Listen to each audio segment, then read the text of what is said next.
Hello and welcome friends. आज की जो ये वीडियो है ये एसक्यूएल से रिलेटेड है। एसक्यूएल यानी स्ट्रक्चर्ड क्वेरी लैंग्वेज की बात कर रहा हूँ। आप देख रहे होंगे कि यहाँ पर तो माइक्रोसॉफ्ट एक्सेस ओपन है, तो एसक्यूएल क्यों? क्योंकि एसक्यूएल व्यू के अंदर हमें कार्य करना है और एसक्यूएल व्यू के अंदर दो टेबल्स बनानी है और उन दोनों टेबल्स में with the help of SQL code यानी कि स्ट्रक्चर्ड क्वेरी लैंग्वेज के कोड के मदद से, क्वेरी की मदद से हमें रिलेशनशिप क्रिएट करानी है।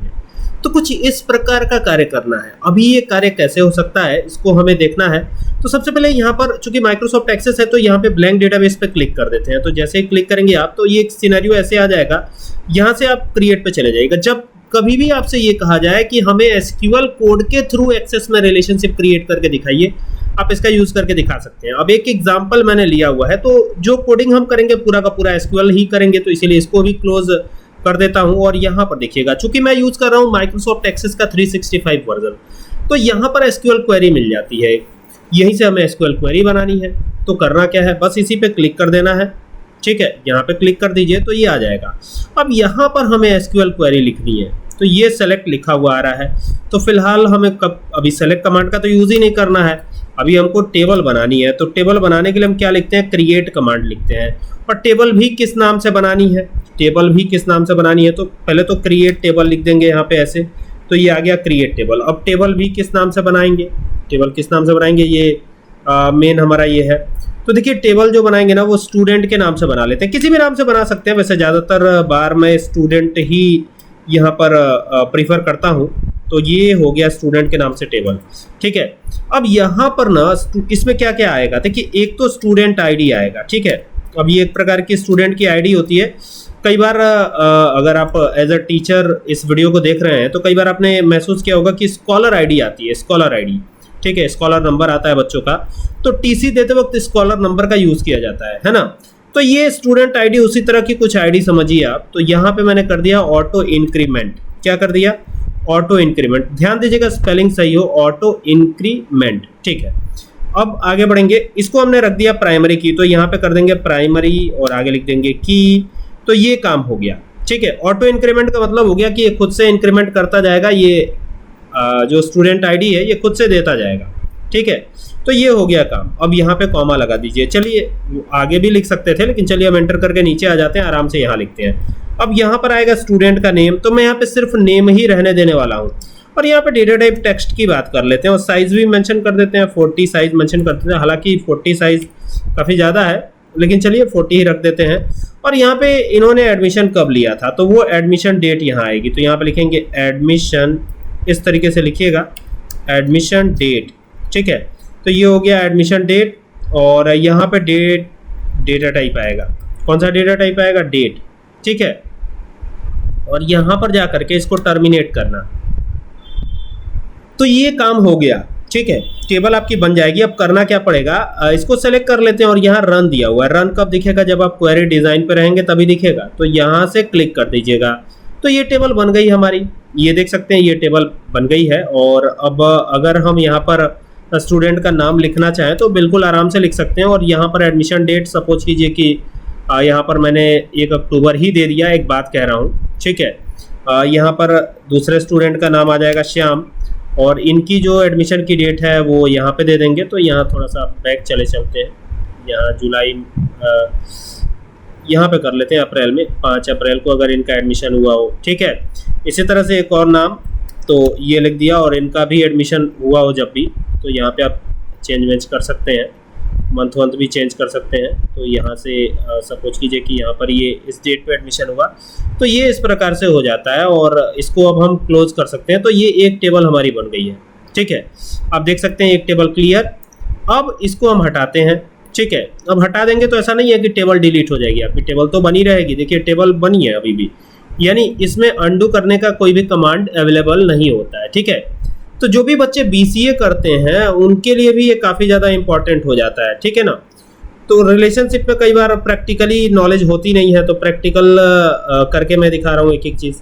अब दूसरी टेबल बनेगी जिसमें कि रिलेशनशिप ऑटो क्रिएट होगा। तो यहाँ पे वापस से फिर क्रिएट कमांड लिखेंगे और दूसरी टेबल जो है हम किस नाम से बनाएंगे, तो दूसरी टेबल हम बना लेते हैं यूनिट टेस्ट फर्स्ट के नाम से। ठीक है, तो यहाँ पे कर देते हैं unit UNIT underscore test underscore first, ये हो गया यूनिट टेस्ट फर्स्ट।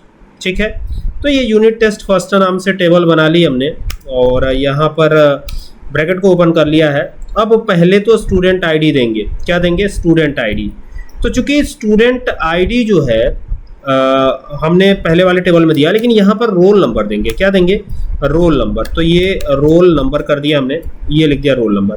और रोल नंबर का डेटा टाइप क्या रखेंगे, यहाँ पे हम जो है रोल नंबर का डेटा टाइप सपोज कीजिए हमने रख लिया शॉर्ट टेक्स्ट, या फिर कुछ भी रख सकते हैं। वैसे चलिए शॉर्ट टेक्स्ट रख लेते हैं, थोड़ा अजीब लगेगा, लेकिन चलिए शॉर्ट टेक्स्ट चाहे तो रख सकते हैं, टेक्स्ट भी रख सकते हैं। तो TEXT कर लेते हैं, TEXT, ये हो गया टेक्स्ट। तो इसकी साइज 30 रख ली हमने, हालांकि रोल नंबर इतना बड़ा तो होगा नहीं, लेकिन यहाँ पे चलिए कोई दिक्कत नहीं है, यहाँ पे हमने कर लिया। ठीक है, अब आगे नेक्स्ट क्या है, तो नेक्स्ट यहाँ पे कॉमा लगाना है, एंटर करना है, नीचे आना है। ठीक है, अच्छा रोल नंबर जो है ये प्राइमरी की रहेगा इसमें, तो यहाँ पे ये करके और यहाँ पे लिख देंगे प्राइमरी की, क्या लिख देंगे, प्राइमरी की, ये हमने कर दिया प्राइमरी की।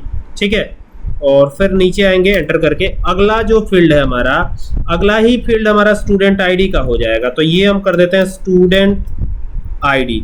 अब जब आप वहाँ पर सिनेरियो देखेंगे तो अब चूंकि कोड तो हमने हटा दिया है तो कोड तो देखने का कोई मतलब नहीं, लेकिन आप देखिए यहाँ पे 1 2 3 ये ऑटोमेटिक आ रहा है, मतलब ऑटो इंक्रीमेंट हमने किया था उसको।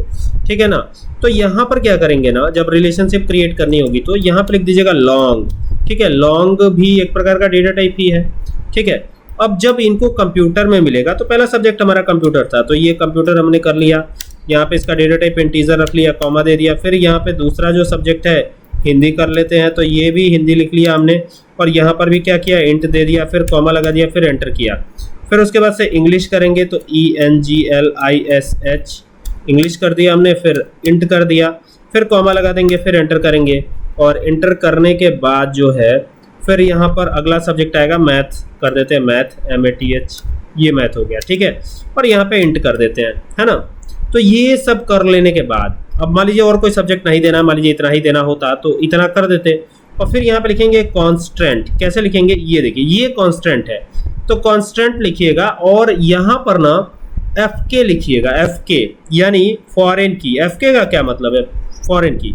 ठीक है, और ये गैप देके लिखिएगा, ये ध्यान दीजिएगा कि गैप होना चाहिए, FK फॉरेन की। ठीक है, और इसमें जो है स्टूडेंट वाली जो टेबल है हमारी, वो हमारी फॉरेन की है, तो यहाँ पे स्टूडेंट हमने कर दिया, FK स्टूडेंट।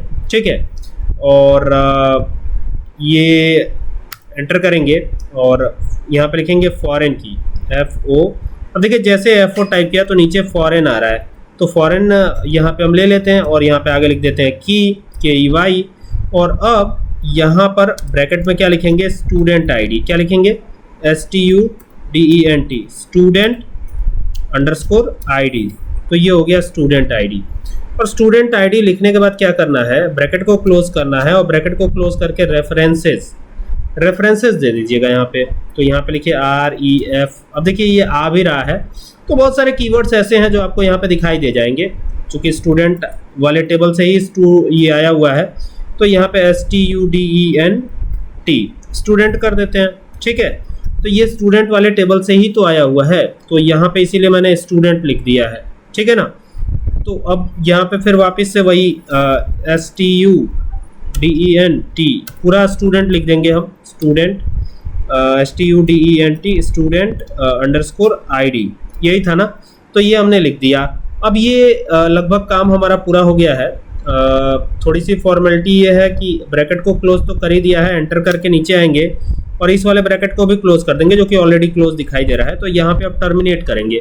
अब देखना ये है कि ये क्वेरी चल रही है, नहीं चल रही है, और अगर चल रही है तो क्या रिलेशनशिप क्रिएट हो रहा है, नहीं हो रहा है।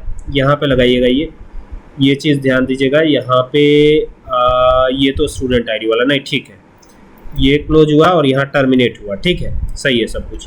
तो ये अब जाके यहाँ से और क्वेरी डिज़ाइन पे जाके यहाँ से रन करना है, और जैसे ही रन करेंगे तो लीजिए ये टेबल बन गई है। देखिए ये यूनिट वाली टेबल भी बन गई। अब जैसे मान लीजिए कि यहाँ पर मैं शुरू कर रहा हूँ 101 से, चूंकि 1 2 3 तो ऑटो इंक्रीमेंट किया था, तो यहाँ स्टूडेंट आईडी में ये आ जाएगा। ठीक है, बाकी आउट ऑफ 100 जो मार्क्स मिले हैं वो यहाँ पे मैं एंटर करवा रहा हूँ स्टूडेंट्स के। टोटल नहीं किया है मैंने इसमें, हालांकि आप टोटल भी कर सकते हैं, है ना। तो ये अब रोल नंबर 2 हो जाएगा, और यहाँ पर आप देख सकते हैं स्टूडेंट आईडी कुछ और है, रोल नंबर कुछ और है। डिफरेंस क्रिएट करने के लिए मैंने ऐसा किया है, बाकी तो कोई दिक्कत नहीं है, 2 ही रखते हैं। और यहाँ पर अब इसका फ़ायदा जरा देखेंगे हम कि इसका जो एडवांटेज है वो क्या है। ठीक है, अब ये एक दिक्कत हमेशा बनी रहती है, क्योंकि मैंने यहाँ पे एंटर कर दिया तो बार बार ये कहेगा कि यहाँ पे आप कोई ना कोई वैल्यू डालिए। तो यहाँ पे 103 कर देते हैं, बाकी यहाँ 3 कर देते हैं, और यहाँ पे जो भी मार्क्स वगैरह आए हैं वो यहाँ पे हम दे देते हैं। ठीक है, तो ये हमने कर दिया। अब हमें कुछ करना नहीं है, ये काम हो गया है और इसको क्लोज कर देना है। और इस क्वेरी को आप देख लीजिए, क्वेरी तो मैंने बता ही दिया क्या बनेगा, है ना। तो ये स्टूडेंट क्यू कर देते हैं, क्वेरी स्टूडेंट क्यू, क्यू यानी क्वेरी। तो ये हो गया। अब इसके बाद क्या करना है ना, इसके बाद चलना है स्टूडेंट वाले टेबल पर। जैसे ही चलते हैं ना, तो लीजिए रिलेशनशिप तो बिल्ड हो चुकी है। तो ये कैसे पता चला कि रिलेशनशिप बिल्ड हो गई है? यहाँ से ना डेटाबेस टूल्स पे जाइएगा और ये रिलेशनशिप पे जाइएगा। तो देखिए ये जो है ऑटोमेटिक ये रिलेशनशिप क्रिएट हो गया। ये मैंने ड्रैग करके तो किया नहीं, ये तो ऑटोमेटिक हुआ ना। अब इसका एडवांटेज है, ये 1 to many रिलेशनशिप है। इसका एडवांटेज भी है। क्या एडवांटेज है? देखिए, जैसे ही इस टेबल पे जाते हैं तो आपको यहाँ प्लस का निशान दिखाई पड़ता है, मतलब स्टूडेंट वाले टेबल से ही डिटेल फेच हो जाएगी उस स्टूडेंट की कि जिसका कि रोल नंबर 101 है और जिसकी की स्टूडेंट आईडी 1 है, जिसका कि नाम राम है और जिसका कि एडमिशन 1/10/2025 में हुआ है, उसकी पूरी डिटेल यहाँ पे खुल के आएगी। ये एडवांटेज रहता है आपको, और ऐसे relationship with the help of SQL create कराई जाती है। आई होप कि आपको पूरी बात बहुत अच्छे से समझ में आई होगी, और अगर आपको ये बात अच्छे से समझ में आई हो तो इसे शेयर कीजिएगा और साथ ही साथ इस वीडियो को जरूर लाइक कीजिएगा। ठीक है, तो चलिए अब नेक्स्ट वीडियो में मुलाकात होगी आपसे। तब तक के लिए keep watching. Thank you for watching this video.